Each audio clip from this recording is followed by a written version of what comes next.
about to go into the locker room. I'm going to take y'all deep into that locker room with this Jags story. Kevin Maxen, first male American pro coach, come out as gay. First of all, if you a strength coach and your last name is Maxen, whoo, you was born to do this, damn it. Get in that weight room and max out, baby, because Maxen is in the building. Love that. Never met the guy, but respect to what he is doing right now. The Jags strength and conditioning coach said he made the decision because didn't want to hide who he is any longer and to possibly inspire others in similar situations. Already stop it. Look at me. Woo! Didn't want to hide who he is any longer. God dog. Woo! Look, and this is the tough part about this conversation. You ain't gay, Marcellus. You don't know the pressures. I know life, and I know life's pressures. I had different pressures. Had bullets going at my head damn near sometimes. I had getting jacked. I had all kind of pressures. Here's the thing.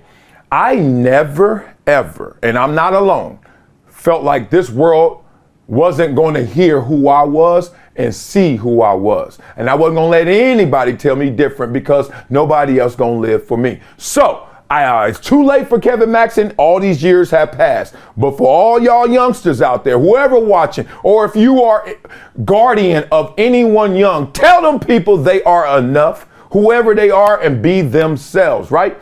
Now, we got to show that respect. Let's get into this story right here because I think this is very interesting. I don't want to feel like I have to think about it anymore. Damn right. I don't want to feel like I have to lie about who I am seeing or why am I living with someone else. I want to be vocal in support of people living how they want to live, but I also want to just live and not feel fear about how people will react. Right. His wires got crossed very young.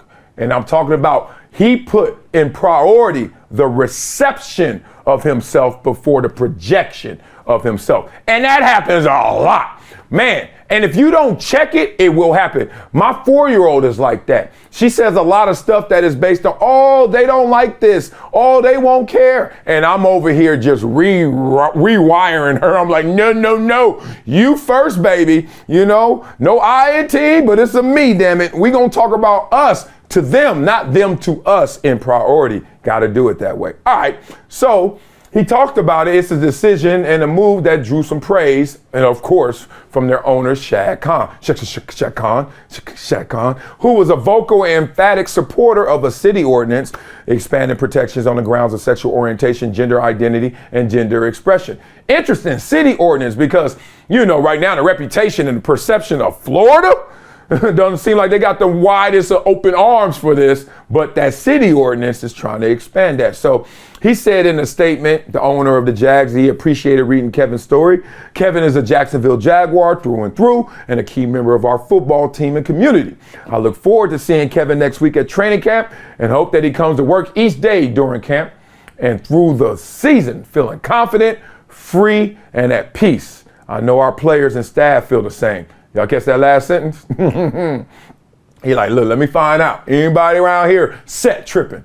Anybody over here set tripping gonna be out the hood? Let's just say it that way. All right, so Maxen said he's sharing more of his personal life now after feeling he couldn't do that when he was at team events where others in the Jags organization introduced and shared information about their families. And Maxen has been in a committed relationship for more than 2 years. I've been there before. Who hasn't been there, right? But I've been to the exact luncheon. Hey, it's the City Hall luncheon, and everyone sits at a table. Every player, 1 player per table, and 7 CEOs, VPs, you know, assistant marketing managers, and they're all saying, oh my God, nice to meet you, nice to meet you, nice to meet you. And then everyone stands up and they tell who they are and all that. And then he had to get up and just give a version, just a slice. He had to lie about it. Different reality now, right? So he said you have other coaches who have significant others and they're talking about their significant others.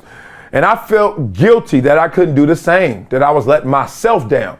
Now, see, now it's funny, you be doing all this stuff for all them people and how they gonna take you in. And I understand there's pressures, but hey. And then all of a sudden it always comes back, boils down to what? How you're feeling, how you're taking it, right? So I want the person I'm with to be able to share that with me. So a few female coaches in U.S. sports have come out publicly. Katie Sowers is one I remember. She's a 49ers assistant and outside linebacker, active player Carl Nassib became the first active NFL player to come out as gay and to play in the game in 2021. I remember that. Man, I got a lot to say about this. But first, it sounds like all this really came from, you know me, levity. I got my jokes. If I'm in the locker room, it sounds like your man was like, hey, bro, it's been 2 years. We up here shacked up. And every time I go to these luncheons, I'm acting like I'm the cousin. I'm acting like I'm the little homie. And you know who I am, so you better step up or step away. Sound like that happened a little bit here, too. But you never will feel accepted until you accept yourself. And that's really the lesson of this. It's not about getting into, oh man, he's gay and how's that gonna go? I'll talk about that. I'll talk through that with y'all. But really just simply, no matter what you are, no matter what you're going through, you're never gonna feel accepted until you accept yourself, right? Stop trying to lead with what they're going to do in reception of you. Stop trying to lead with how they're gonna think about you before you show them who you are. Because guess what? You're going to always find, no matter who you are, my daddy raised me this way. My dad used to always say, no matter what you say to me, no matter what you think of Marcellus, somebody has said it or done it. And I didn't believe him, but King Solomon said it as well, right? Nothing new under the sun. And I used to come up with the craziest stuff. He'd be like, yep, somebody did it. But we didn't have Google back then, so he couldn't prove it. But now I believe him, obviously. So make sure that you always accept yourself first. And then you will find those who support you or who are like you. But how they gonna know if you ain't that way? People do this all the time too. They be like, oh, ain't no good people out there in LA. Ain't no cool people at the club. I'm like, did you go to the club? Yeah. Are you a good person? Yeah. Well, there's one. How about you act good when you're there and then find the second one and then the third one and then the fourth one, etc. So I'm thinking about it in these terms. I'm gonna take y'all into the locker room too. If I'm a player, because I played with a gay player, let me get that out first. Ezra Tuala, Google him. He didn't come out as gay when he was with us, but we didn't even have suspicion. We were like, dog, Ezra gay and he ain't trying to show or say he's gay. But how are you gonna force that on him? And nobody bullied him, nobody teased him. It was just like, all right, he gay. It is what it is, right? But let me get into this, because I think there are 3 levels of this in terms of the reception and how you perceive it as a player. Okay, so if you're gay, you're actually gay. You know what the locker room usually says? Who cares? Like, dog, I'm not having sex with you, so, I mean, that's yours. Like, it's like almost like, all right, dog, you're over there. Now, I'm not saying everybody, but I'm saying the culture. Because you got to remember, with the culture, all that means is this is what we're subscribing to. This is how we're going to act. This is how we're going to think around each other publicly, right? This is what we're going to say around each other publicly. Privately, you could be wherever you are, like any culture. Privately, you could dog curse the culture, but publicly, you're going to say what the culture says, right? So in the locker room, ain't nobody coming up to him, not for real, maybe in jest, but not for real. So being gay, who cares? Acting gay, that's the thing that happens in the locker room. Acting gay or not. So we don't know if you gay, but you acting gay. People are looking at you, they're suspicious. Like, what's up with the act? Why are you acting gay? Because acting gay is a whole different animal.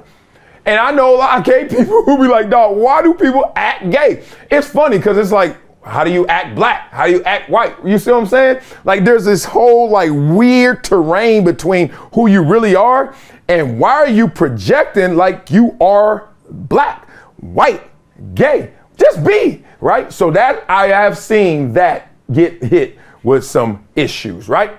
And then people don't like that.